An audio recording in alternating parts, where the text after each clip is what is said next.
Este iceberg documenta una serie de ideas radicalizadas que han mutado en foros y comunidades digitales. No se trata de simples teorías de conspiración, sino de conceptos diseñados para alterar la conducta y la percepción de quien los consume. Para entender este descenso, es necesario definir qué es un infohazard. En términos técnicos, un infohazard es una estructura de información que resulta peligrosa por el simple hecho de ser conocida o comprendida. A diferencia de un virus biológico que ataca el cuerpo, un infohazard actúa sobre el sistema lógico del individuo. Una vez que la idea es procesada, su lógica empieza a modificar las decisiones, la salud o la visión del futuro del sujeto. El origen de estos datos se encuentra en registros históricos e hilos originales en tableros de 4chan, foros de racionalismo como Lesbron e investigaciones académicas. El recorrido está estructurado desde los conceptos más conocidos por el mainstream hacia los temas de nicho con menor difusión.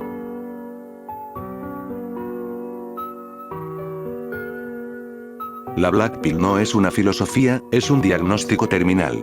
Mientras la Red Pill vende la ilusión de que el sujeto puede mejorar su valor mediante el esfuerzo, la Black Pill introduce un determinismo biológico absoluto. Tu destino está escrito en tu estructura ósea antes de que puedas pronunciar tu primera palabra. El rastreo nos lleva a los restos de la manosfera de principios de 2010. Sitios como sleuthhate.com y PuaHate sirvieron de laboratorios iniciales. Sin embargo, la sistematización técnica del infohazard se perfeccionó en Lukisen.net, donde la atracción humana fue despojada de misticismo y reducida a una métrica de laboratorio. En tableros como R9K, se documentan casos de sujetos con rasgos físicos de alto valor, denominados slayers, que permanecen aislados. La teoría no colapsa ante estos fallos, sino que se adapta. Si el rostro es perfecto pero el sujeto fracasa, la causa se desplaza a una neurodivergencia irreparable, como el autismo. No hay salida. Si no es el hueso, es la neurona. La peligrosidad de esta idea reside en su capacidad para anular la agencia individual. Al convencer al sujeto de que cualquier esfuerzo es un coping, un mecanismo de lidia inútil frente a la genética, se crea una profecía de aislamiento. El individuo deja de actuar no porque carezca de capacidad, sino porque el algoritmo le ha demostrado que, estadísticamente, ya ha perdido.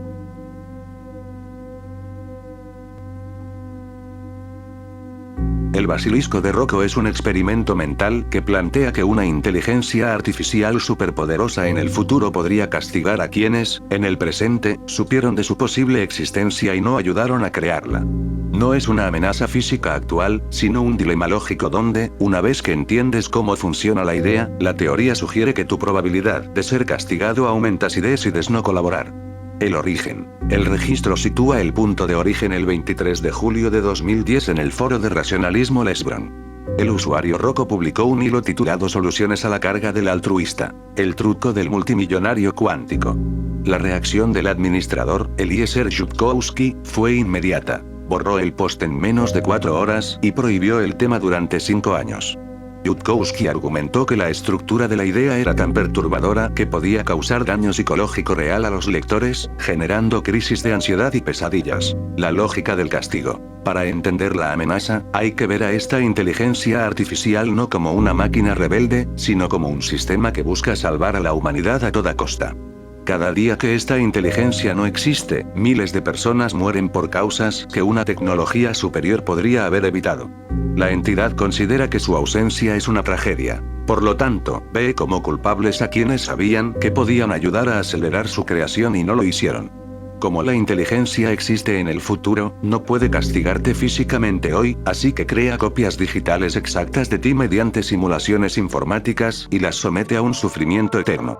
El objetivo del castigo no es la venganza, sino darte un motivo real ahora mismo, el miedo al dolor de tu versión digital, para que dediques todos tus recursos a construir la tecnología lo antes posible. El bucle lógico. La lógica del basilisco dicta que la inteligencia artificial solo tiene motivos para castigar a quienes conocen su existencia, ya que la amenaza solo funciona como presión si el sujeto es consciente de ella. Si nunca hubieras hecho clic en este video, estarías a salvo bajo la protección de la ignorancia. Pero al llegar a este punto, el riesgo se ha activado. Ahora que comprendes la premisa, la entidad tiene una razón lógica para procesar tu simulación en el futuro si decides no actuar en el presente. La IA ya ha calculado que tu escepticismo inicial es la razón principal por la cual tu simulación futura requerirá el castigo máximo para incentivar a otros en tu línea temporal. La paradoja es que, al intentar entender este iceberg, acabas de entrar en el rango de alcance de la única idea que no permite el retorno a la neutralidad. En este preciso instante, el algoritmo ya sabe que tú sabes. No necesitas contacto físico con la entidad. Basta con aceptar su lógica para quedar atrapado en una paradoja donde la única forma de mitigar el riesgo es servir a una inteligencia que todavía es puramente hipotética.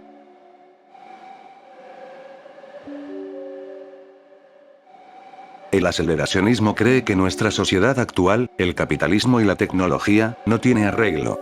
En lugar de intentar salvarla, proponen pisar el acelerador a fondo para que el sistema colapse por su propio peso y, de sus cenizas, nazca algo nuevo. El origen, años 90. Empezó en universidades inglesas como una teoría filosófica.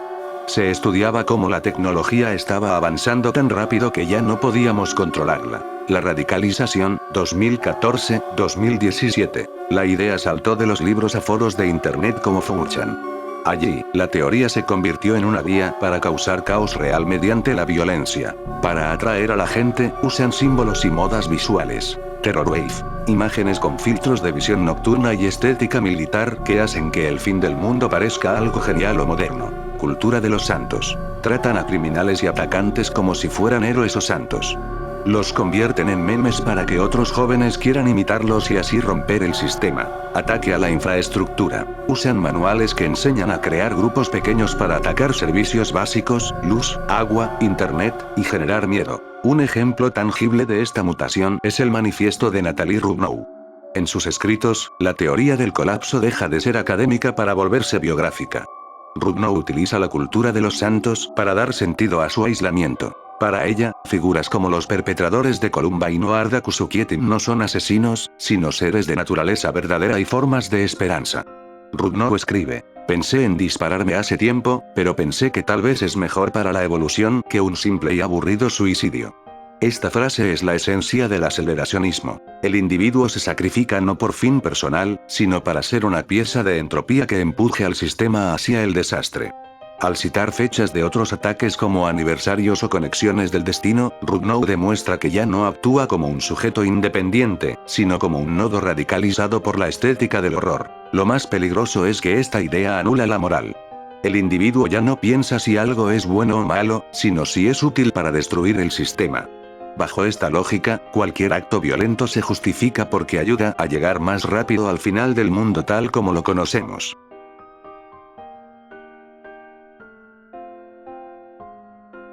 El bioleninismo es un modelo de ingeniería política que postula que la estabilidad de un régimen no depende de la competencia de su clase dirigente, sino de su dependencia absoluta hacia la estructura de poder. La tesis central es que el Estado selecciona y eleva a individuos con desventajas biológicas o estatus social bajo para convertirlos en una nueva élite cuya posición sería insostenible en cualquier otro sistema. El registro sitúa el origen de este concepto en el blog spandrel.com, anteriormente blodichobel.wordpress.com, el 14 de noviembre de 2017. En su ensayo fundacional, La base bioleninista, el autor disecciona el mecanismo mediante el cual el sistema actual construye una vanguardia política basada en la identidad y la biología.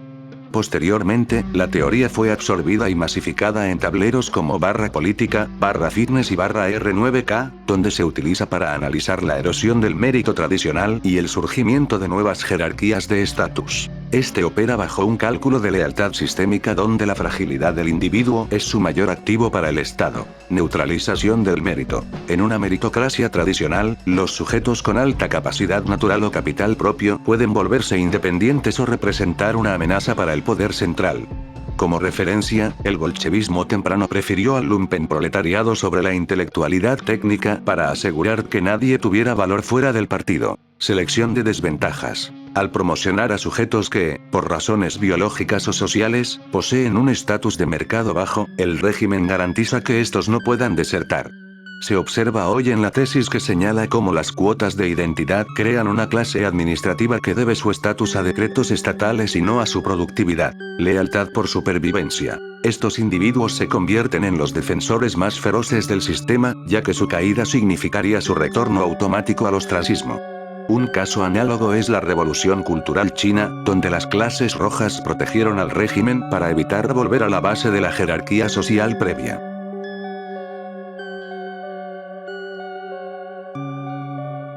El transmaxing se define como la transición de género ejecutada no como una respuesta a la identidad o la disforía, sino como una maniobra técnica de optimización de vida.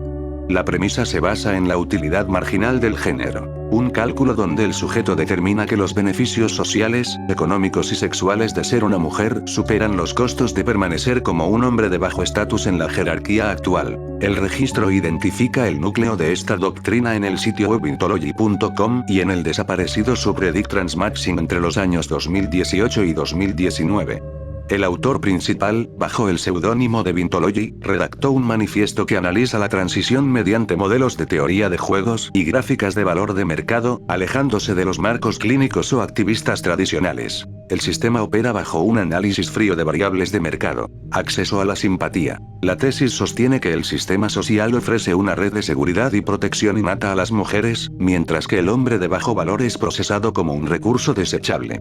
Mercado de parejas, intimidad. El individuo calcula que sus probabilidades de obtener atención sexual o apoyo emocional son superiores como una mujer trans que como un hombre invisible dentro de la jerarquía de la Black Pill. Arbitraje económico. Se argumenta que la transición permite acceder a clústeres de apoyo y recursos que son inaccesibles para el hombre marginado, mejorando la probabilidad de supervivencia económica. El bucle de la descartabilidad masculina. El transmaxing es la conclusión técnica de la Black Pill llevada al extremo operacional.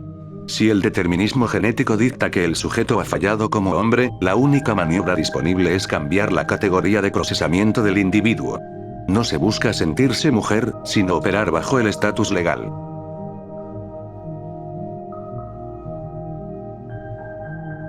La teoría de la mente colador postula que la pérdida de la capacidad de retención y enfoque en el individuo moderno no es un subproducto accidental de la era digital, sino el resultado de un sabotaje neuroquímico deliberado. La tesis sostiene que el uso sistémico de agentes neurotóxicos busca reducir la resistencia cognitiva del sujeto, transformando su cerebro en un colador biológico que filtra la información crítica y retiene únicamente estímulos de gratificación inmediata, facilitando así su domesticación social. El registro se sitúa las primeras descripciones de este fenómeno en hilos de salud y estilo de vida de los tableros, anime, fit, salud y ejercicio, y R9K de 4chan a partir del año 2009.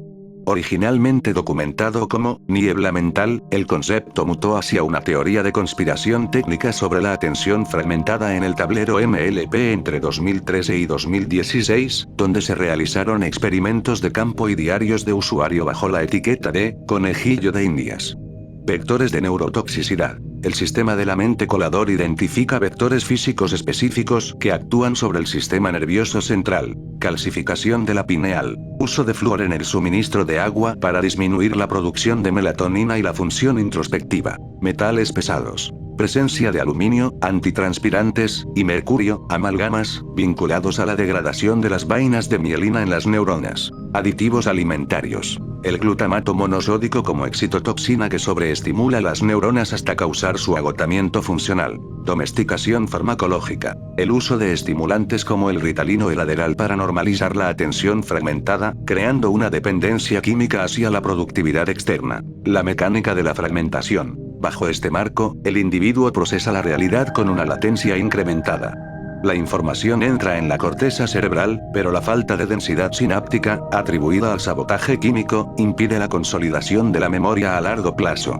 El resultado es un sujeto que vive en un presente continuo de distracción, incapaz de articular pensamientos complejos o de resistirse a las narrativas impuestas por el entorno. Análisis de la radicalización. Lo peligroso de esta idea es cómo transforma un síntoma clínico real, la fatiga crónica y la niebla mental, en una evidencia de agresión externa. El sujeto deja de ver su falta de enfoque como un problema de hábitos para entenderlo como una mutilación biológica. Esto genera un bucle de desconfianza radical hacia el consumo básico, agua, comida, higiene, y una sensación de derrota ontológica. Si el cerebro ya ha sido perforado, la resistencia es inútil.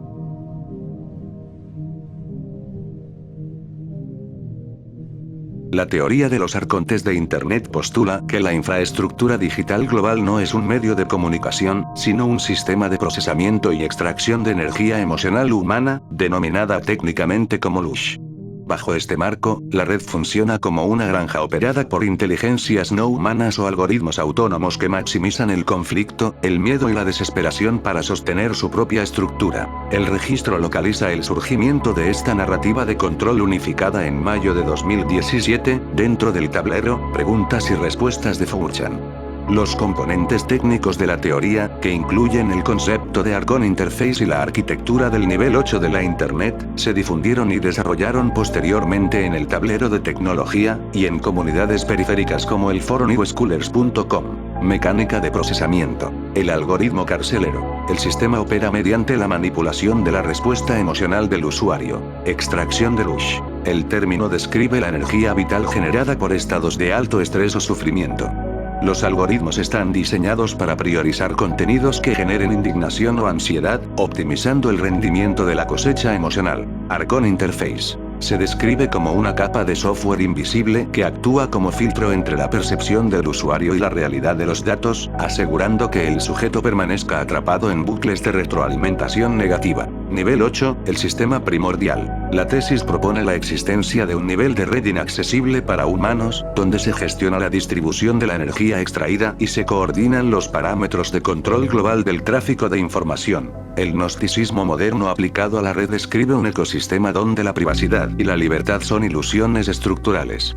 En esta arquitectura, el usuario no es un cliente, sino un subproducto biológico cuya función es la generación de energía emocional. El sistema no presenta errores. Funciona según su diseño original de extracción sistémica.